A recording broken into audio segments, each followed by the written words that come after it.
सास बहू की नई नई कहानियों को देखने के लिए चैनल को सब्सक्राइब करें और बेल आइकन को दबाना बिल्कुल ना भूलें।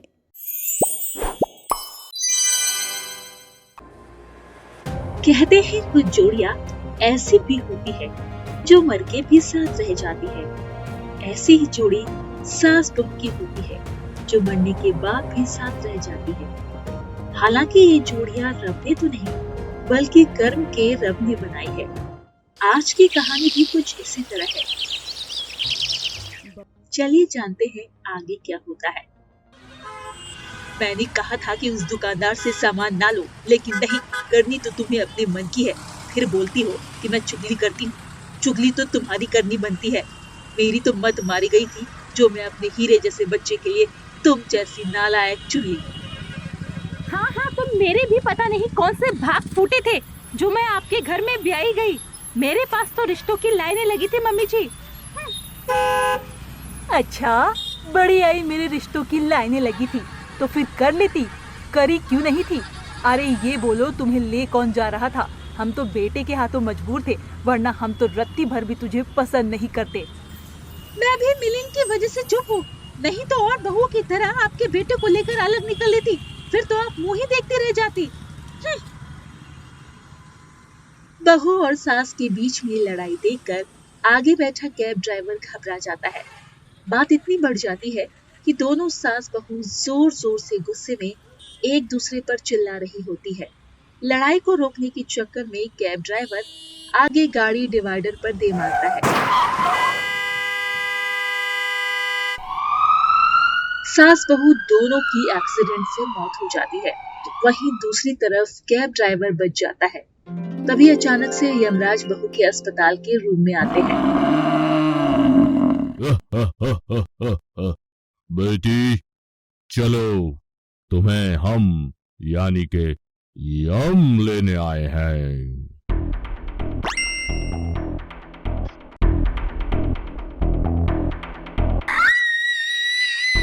हे भगवान, मुझे नहीं मरना है, मुझे ऊपर नहीं जाना है। बेटी अब कोई फायदा नहीं है, तुम मर गई हो तो जिंदा तो तुम हो ही नहीं सकती।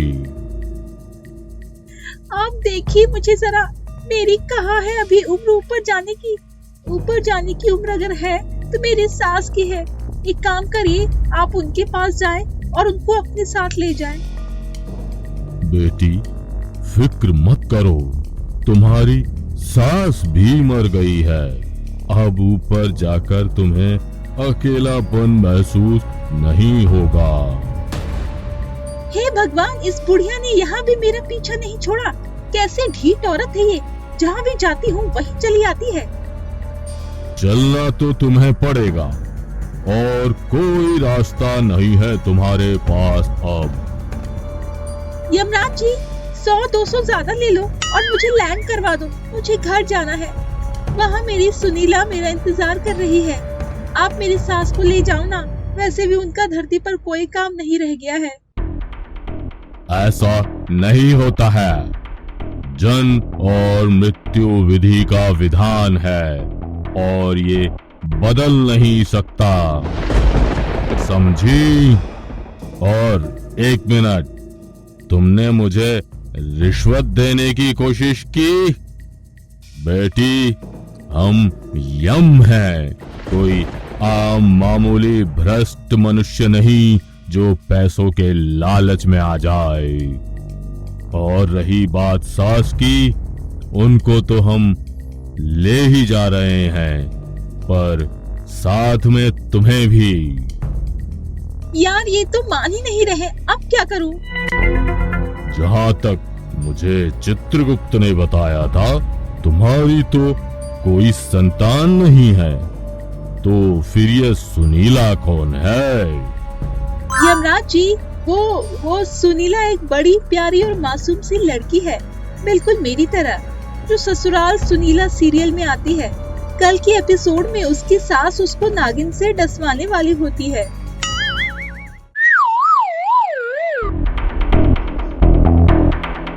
अरे ये क्या बोल रही हो बेटी? आप अगर आप हमें ऊपर लेकर आ ही गए हो तो लगे हाथ सुनीला की सास को भी उठा लेते। कम से कम एक बहू तो चैन से खा लेगी। बाप रे, ये तो मुझे पागल कर देगी। यम जी, ये सारी सासें ऐसी क्यों होती है? मुझे नहीं मालूम। आपको कैसे मालूम होगा? आप तो आदमी हो, आपको कैसे पता होगा? आप अपनी पत्नी से पूछिएगा उनकी सास के बारे में।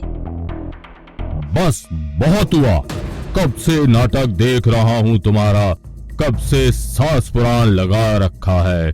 वहाँ ऊपर जाकर तुम दोनों का गरुड़ पुराण होगा। आई बड़ी, मेरी सास ऐसी, मेरी सास वैसी। यमराज का सर अब पूरी तरह से खराब हो चुका था और अब वो कोई बहस में नहीं पड़ना चाहते थे। उसी के बाद यमराज सास ललिता देवी के रूम में चले जाते हैं।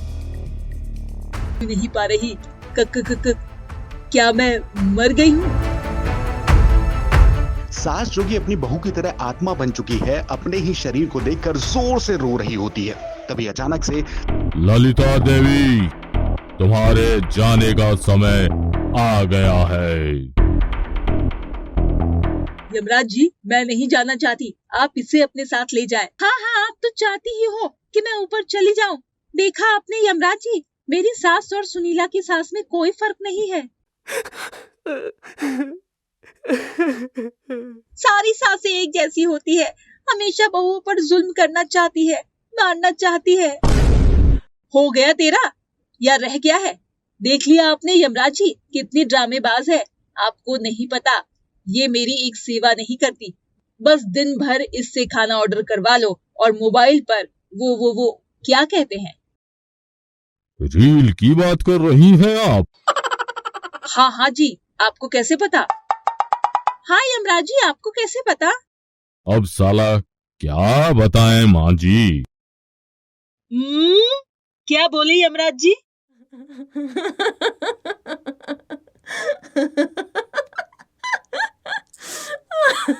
माफ करना, मैं गलती से इधर उधर निकल जाता हूँ। अब क्या बात बताएं ललिता देवी जी, ऊपर भी यही सब देखना पड़ रहा है। इन मनुष्यों ने यमलोक को भी नहीं छोड़ा। इस तरह गुस्ताखी की है हमारे लोक की, क्या बताएं। मरने के बाद भी इन लड़के लड़कियों को चैन ना रो। यहाँ पर आए दिन सेटिंग बनाए बैठे रहते हैं। उस दिन तो एक लड़का इंद्रदेव की अप्सरा के पीछे पड़ गया था। कहता है गर्लफ्रेंड बनोगी हमारी। वहीं दूसरी ओर इन वेले लोगों के क्या कहने। मजाल है कि इनके हाथ से एक मिनट भी मोबाइल छूट जाए। दिन भर टिक टिक टॉक टॉक करते रहते हैं। यमराज जी, वो टिकटॉक होता है? हाँ हाँ, वही तो।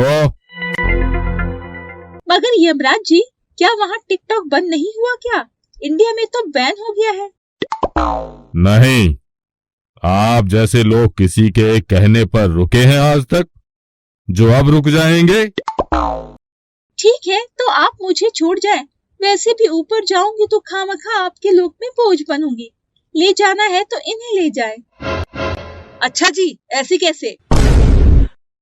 बस अब बहुत हुआ तुम्हारे सास बहू का ड्रामा। यमराज जी बहुत गुस्से में आ जाते हैं और सास बहू को रस्सी से बांधकर अपने साथ भैंस पर बैठकर ऊपर यमलोक ले जाते हैं।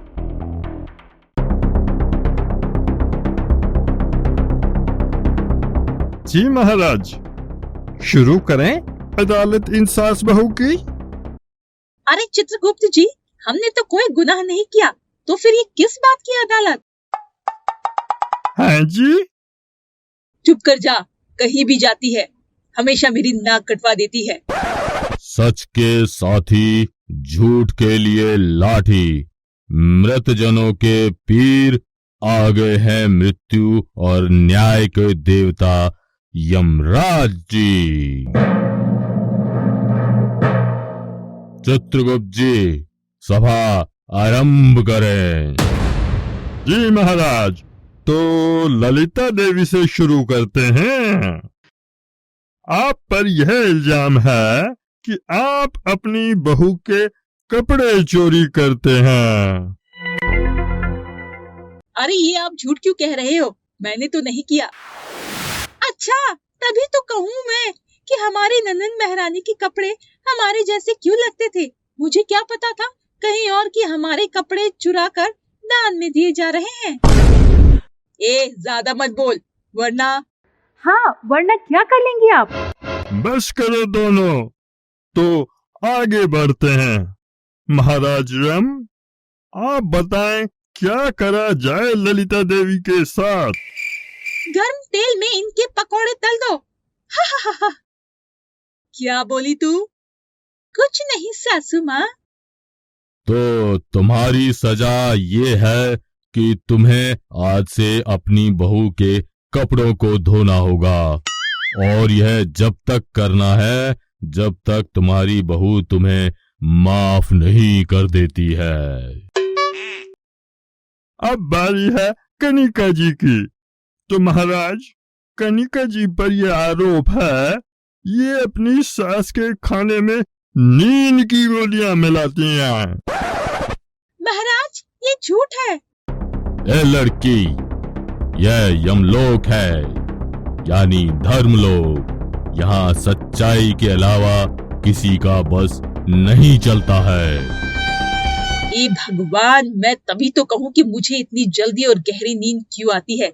कई बार सुबह उठकर भारी भारी सा लगता था, मानो मैंने नशा किया हो। कितनी गंदी है तू इतना गिर जाएगी मैंने सोचा ही नहीं था। माँ जी, मैं आपको कब से कहने की कोशिश कर रही हूँ, वो नींद की दवाई नहीं थी, वो तो अफीम थी। क्या अफीम? और कितनी गंदी हो सकती है रे तू? न जाने कब से मुझे तू ये अफीम खिला रही है। क्या पता तेरा तू एक दिन जहर भी खिला देगी मुझे। हाँ लड़की, तुम बोलो, क्या कहना चाहती हो अपनी सफाई में? महाराज, मैं इनको अफीम खिलाती थी, मगर इसीलिए कि ये काफी परेशान रहती थी और कितने दिन हो जाते थे ये सोती नहीं थी। माना मैंने गलत किया है, पर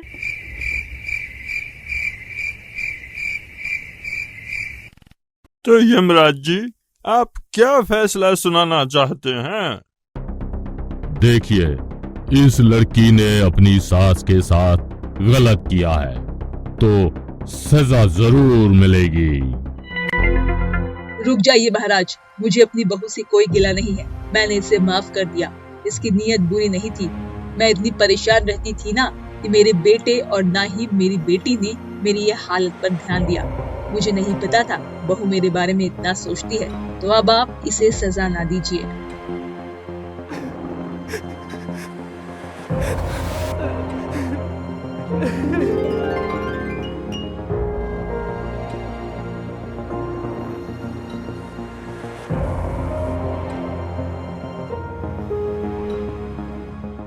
क्या बात है मिलिंद जी, कॉन्ग्रेचुलेशंस! आपकी माँ और बीवी दोनों कोमा से बाहर आ गई हैं। तो देखा आपने दोस्तों, ये सब एक सपना था, जहाँ दोनों सास बहू यमलोक में अटक गए थे। यमलोक तो एक जरिया था इस खूबसूरत जोड़ी को मिलाना। लेकिन आपको क्या लगता है, अब इन सास बहू के बीच में फिर से तकरार होगी या ऐसे ही प्यार बना रहेगा? जानने के लिए देखते रहिए आपका प्यारा चैनल सास बहू HD टीवी। हेलो फ्रेंड्स, कैसी लगी आपको हमारी ये वीडियो? और भी ऐसे ही मजेदार कहानियाँ देखने के लिए नीचे दिए गए बेल आइकन को दबाएं और नई नई कहानियों का लुत्फ उठाएं। Thanks for watching.